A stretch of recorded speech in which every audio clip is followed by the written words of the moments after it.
Bonjour à tous. J'aurais adoré faire cette présentation en français, donc j'aimerais en tout cas vous remercier de m'avoir donné la possibilité de le faire en anglais. C'est un plaisir pour moi d'être ici aujourd'hui et de pouvoir présenter certaines de nos découvertes au Trinity College de Dublin.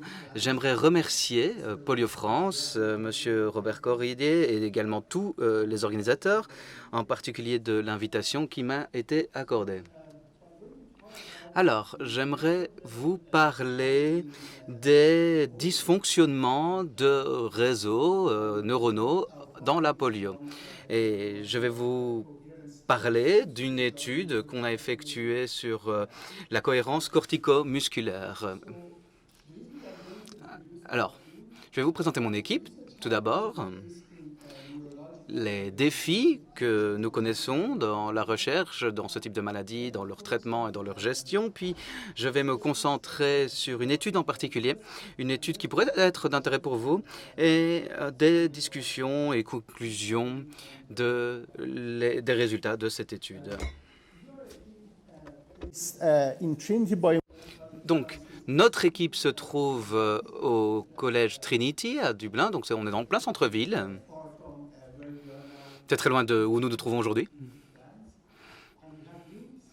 Et nous avons des relations étroites avec l'hôpital et l'Institut national de polio et de SLA. Et nous avons également des bâtiments à l'hôpital Saint-James. Donc, notre équipe est assez grande, avec 16 chercheurs, 3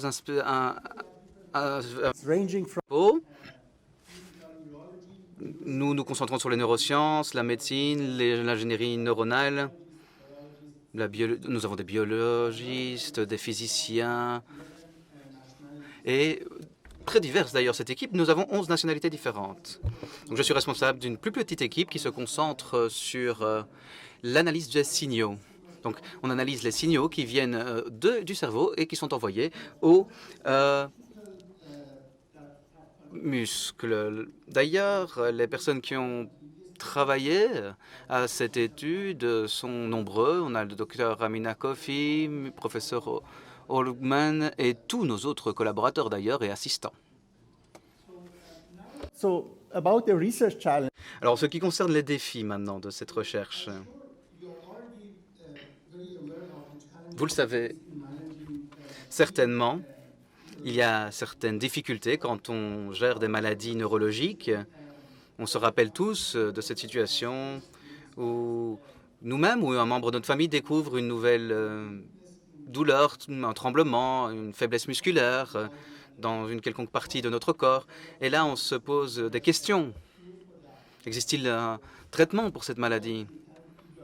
Qu'est-ce que c'est? Est-ce une maladie? Et si c'est une maladie, que peut-on faire? Les traitements ou toute intervention, la revalidation, tout ceci fonctionne-t-il? Peut-on mesurer les effets potentiels des traitements, les améliorations possibles? Donc, quand je vous parle de tout ceci, et là, on parle de maladies du système nerveux, mais c'est également le cas pour toute autre revalidation, d'ailleurs. Donc, il y a un manque de biomarqueurs quantitatifs qui permettent de suivre la progression de la maladie. Et quand je parle de ceci, je parle des fonctionnements du système nerveux. Ce que nous devons mesurer réellement, en sachant que cette maladie peut être très hétérogène, ce sont des biomarqueurs qui expliquent ce qui se déroule dans tous les réseaux neuronaux. Et c'est vraiment cela que nous devons essayer de quantifier. Alors, prenons un exemple assez simple, mais qui est une version très simplifiée, finalement, du système nerveux de l'être humain. Donc, à droite, vous voyez le réseau. Donc, des neurones moteurs. Donc, cela commence dans votre cerveau. Les motoneurones sont dans le centre cortico-cérébral. Et là, vous voulez faire une activité musculaire. Alors que se passe-t-il si cette voie dégénère et ne fonctionne plus? Alors je vous ai montré ici quelques-unes des raisons. Il y a des motoneurones tant dans le bas du corps que dans le haut du corps. Quand c'est dans le bas du corps, on a par exemple les SLA et on a également des cas où c'est uniquement une dégénérescence des motoneurones au niveau du serveur. C'est le cas par exemple dans la sclérose en plaques. Et il y a également le cas où cela se passe dans la moelle épinière. Et donc là, on se retrouve avec par exemple l'atrophie musculaire progressive ou l'atrophie musculaire SMA, et il y a également, évidemment, la poliomyélite et le syndrome post-polio qui en découle. Donc, je vais utiliser un peu tous ces termes parce que nous savons tous la définition de ces différentes maladies. Ce qui compte ici, c'est que la polio, c'est une maladie des motoneurones distales d'un point de vue scientifique. Alors, quel est le potentiel de ce type de maladie et les effets sur des systèmes neuronaux plus larges, donc dans la moelle épinière, mais également dans le cerveau? C'est des choses qu'on n'a pas encore vraiment analysées suffisamment. Such as neurodegeneration. Alors, dans d'autres maladies, en particulier dans la SLA et dans toutes les maladies des motoneurones, on essaye de quantifier la dégénérescence de ces motoneurones dans la moelle épinière. Maintenant, il y a les effets sur le réseau en lui-même qu'on essaye d'évaluer nous-mêmes. Donc, dans notre équipe, nous nous sommes concentrés sur les biomarqueurs neuroélectriques. Ça veut dire que ce sont des messages, des signaux qui montrent l'activité du cerveau et des muscles. Ces mesures nous ont permis de tirer des bénéfices parce que ce sont finalement des études qui sont non invasives, qui ne coûtent pas très cher et qui nous permettent de savoir ce qui se déroule non seulement au niveau focal, donc à l'endroit où il y a l'interface entre le cerveau et la moelle épinière, mais également au niveau du cerveau. Donc nous avons utilisé tout un tas d'études, de méthodes expérimentales avec un paradigme plutôt expérimental ici. On a utilisé l'EEG, les EMG également et d'autres types d'analyses. Et je vais me concentrer aujourd'hui sur seulement quelques-unes de ces méthodes, en particulier les EEG, donc les électroencéphalogrammes que nous effectuons sur le cerveau, et les EMG, les électromyogrammes que nous faisons sur les muscles pour analyser ces résultats. Donc voici l'étude que j'aimerais vous présenter aujourd'hui. Je pense qu'elle peut être intéressante pour vous. C'est une étude du Dr Coffey et d'autres collègues.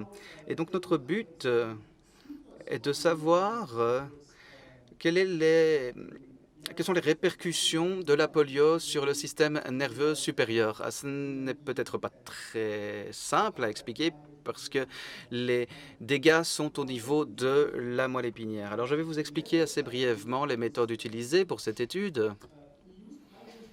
Nous avons un électroencéphalogramme haute densité. Donc, nous recevons des signaux du cerveau. Donc, on les enregistre, oui. Mais en plus, on effectue une analyse de spectre.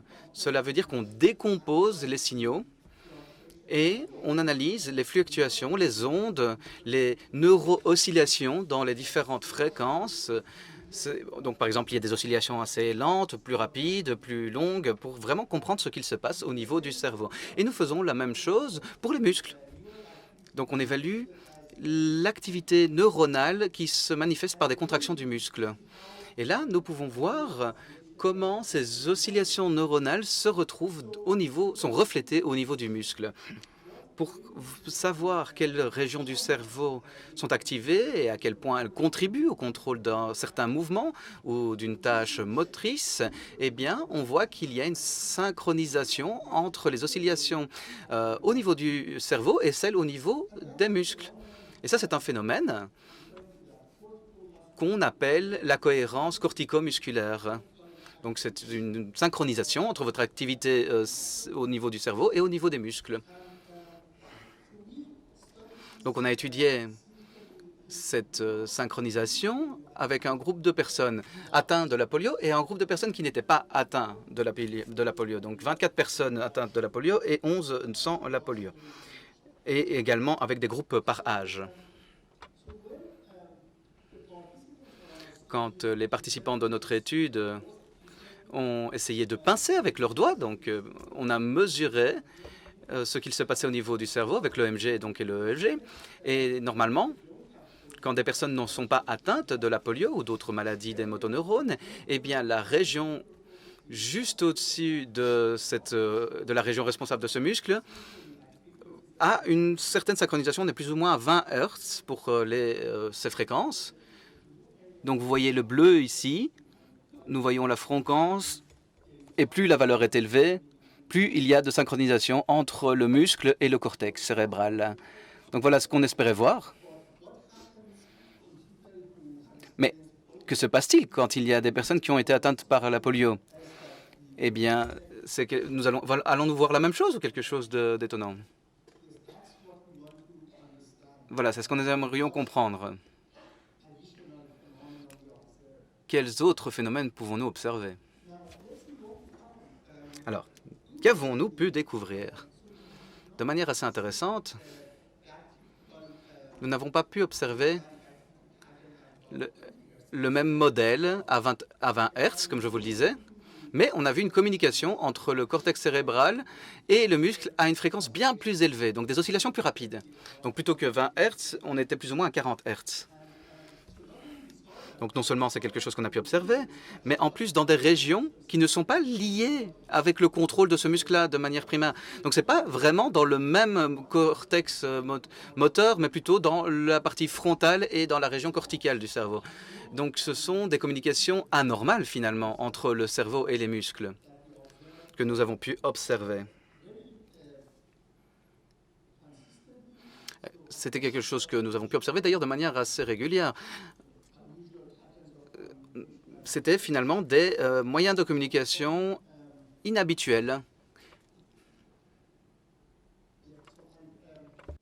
And in addition to that, Par ailleurs, les chercheurs ont comparé les communications entre les différences des communications neuronales entre des personnes qui ont été atteintes de la polio dans leur jeunesse ou ceux qui étaient atteints maintenant de la polio. Alors, on a vu que c'était plus ou moins les mêmes modèles de communication, mais avec certaines distinctions.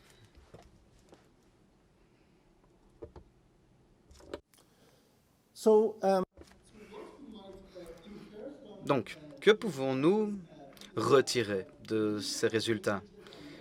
Eh bien, des réseaux neuronaux reprennent le contrôle des mouvements chez les personnes qui ont été atteintes de la polio par le passé. Et ceci, probablement parce que les chemins de communication habituels, les voies de communication habituelles ont été endommagées. Donc, quel est le changement? Que se passe-t-il? Ce sont des adaptations, une neuroplasticité? Il va falloir enquêter, évaluer, étudier ceci plus avant. Mais quand on observe ce type de cohérence corticomusculaire dans d'autres maladies qui ressemblent à la polio, par exemple dans l'atrophie musculaire spinale, c'est très intéressant. On a étudié ça chez 6 individus et on s'est rendu compte qu'il y avait la même cohérence cortico-musculaire à cette fréquence étonnante de 40 Hz et dans des régions, à nouveau, qui ne sont pas normalement des régions de motoneurones. Donc, par exemple, dans des régions du lobe frontal. Donc, voilà à nouveau une belle similarité qu'on a pu ressortir par rapport aux dysfonctionnement motoneurone. Alors, on se rend compte que des modèles de cohérence dépendent de dysfonctions au niveau de la moelle épinière. Alors, on a étudié un peu plus loin les choses pour voir ce qu'il se passe s'il y a des personnes qui ont eu des dégénérescences, des dégâts de leurs motoneurones au niveau du cortex cérébral. On l'a effectué avec un autre groupe et on a vu également des modèles différents, inhabituels, mais pas les mêmes que ceux que l'on observe lorsque cela se passe au niveau de la moelle épinière. Et ceci signifiait qu'il y avait des communications qui étaient différentes, avec des vitesses différentes dans les motoneurones, mais de l'autre côté, celui qui est normalement inactif. Ainsi, ces changements, ces modifications, coordonnées aux mesures cliniques des neurologues, nous montrent qu'il y a clairement un lien avec la maladie. Et puis, quand on regarde un peu la cartographie des régions du cerveau, toutes les régions qui sont liées à ces déficiences, on voit que lorsqu'il y a une déficience des motoneurones, eh bien, l'activité diminue dans cette région. Mais les autres régions, par contre, en rouge,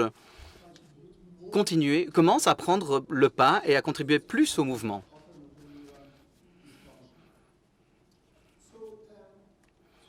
Ainsi, ces résultats sont assez encourageants. Mais sont-ils caractéristiques ou pas? C'est quelque chose qu'il va falloir découvrir, savoir si c'est quelque chose qui n'arrive que dans les maladies ou dysfonctionnements des motoneurones inférieurs ou dans la polio, par exemple, pour savoir s'il y a vraiment une différence entre les différentes maladies pour les utiliser comme biomarqueurs qui nous permettent d'évaluer les facultés des traitements. Eh bien, cela, on doit encore le comprendre. Bien sûr, nous voulons mieux comprendre les différents modèles pour savoir exactement quelle sous-région contribue à ce réseau anormal qu'on a pu découvrir. Et donc, ce qu'on espère pour l'avenir, c'est de mettre en place quelque chose de cette sorte. C'est-à-dire qu'on a étudié les malades atteints de SLA, on a mesuré l'activité de réseaux neuronaux au niveau du cerveau, et on a pu identifier des sous-groupes dans les patients qui n'étaient pas identifiables par l'examen clinique ou les différents tests qu'on pouvait mener. Donc, si on peut aller dans cette direction, non seulement pour la SLA, mais pour toute maladie du motoneurone, eh bien, nous espérons que nous pourrons découvrir des mesures de ce qui se déroule exactement au niveau du système nerveux et dans quelle quantité. Donc, la cohérence cortico-musculaire, en résumé, permet d'indiquer les réseaux moteurs inférieurs dans la polio et dans d'autres maladies. Donc, cette découverte nous permet potentiellement de trouver des biomarqueurs qui reflètent non seulement ce qu'il se passe au niveau des motoneurones, des réseaux, les dysfonctions, savoir ce qui fonctionne ou pas dans les tests cliniques, dans les interventions, dans les revalidations. Et bien sûr, nous aurions peut-être de nouveaux outils à l'avenir et j'aimerais remercier toutes les personnes qui ont participé à cette étude et en particulier nos participants qui étaient atteints de SPP, de SLP et leurs familles, évidemment. Donc, merci beaucoup de m'avoir écouté en anglais. J'apprécie que vous m'ayez donné la possibilité de parler anglais. Si vous avez des questions, bien sûr, je serai très heureux de vous répondre. Merci.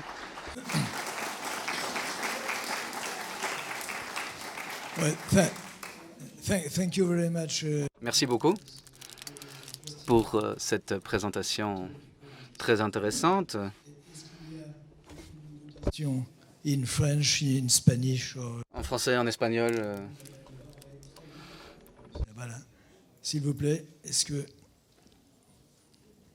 vous faut le micro?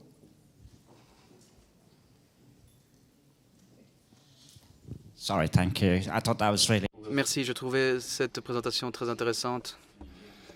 Lorsque vous effectuez ces tests, avez-vous pu déjà observer des oscillations qui avaient diminué? Donc on était passé de 40 à 20, des signes d'amélioration finalement pour l'avenir.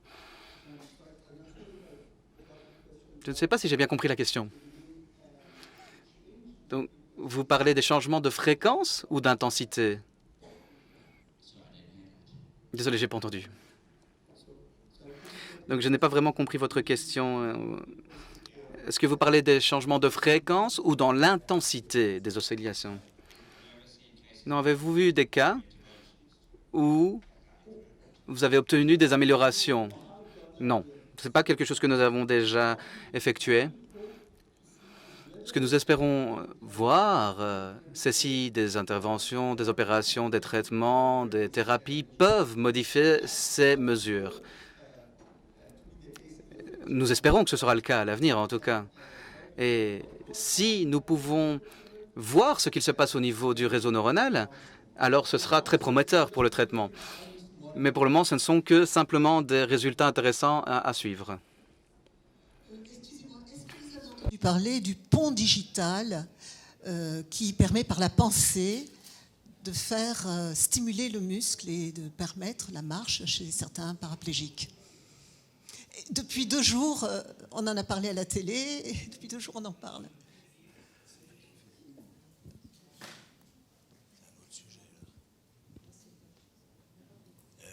Sauf erreur, vous abordez la question de la communication par une interface entre le cerveau et le muscle. This is another topic. I'm sorry, mais c'est vraiment... Je suis désolé, c'est un autre sujet. Il y avait une petite question là-bas. Et puis... Bonjour, monsieur.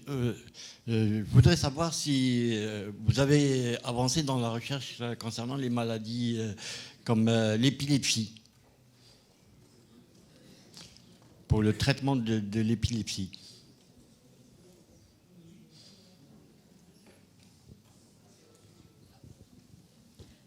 J'ai pas entendu la question. Can I get the translation? Oui. No. ببخشید رضا هستم به فارسی می Ce n'est pas de l'anglais. Nous nous excusons, nous ne pouvons traduire. Well, epilepsy is not my expertise. Alors, je ne suis pas du tout expert en épilepsie. Bien que des méthodes similaires avec le G sont utilisées, je ne suis pas du tout impliqué dans ce type de recherche. J'ai des collègues qui travaillent, sur l'épilepsie, mais ce n'est pas du tout mon domaine d'expertise. Mais d'un point de vue technique, oui, des méthodes similaires sont utilisées. Excusez-moi, la douleur sur un membre polio est souvent plus forte que sur un membre qui n'est pas polio. Est-ce que ça pourrait être expliqué par votre étude?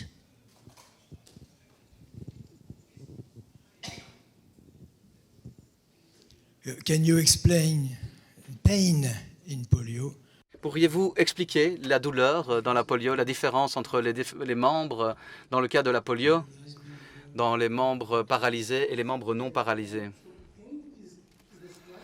Alors, la douleur, c'est un aspect également différent.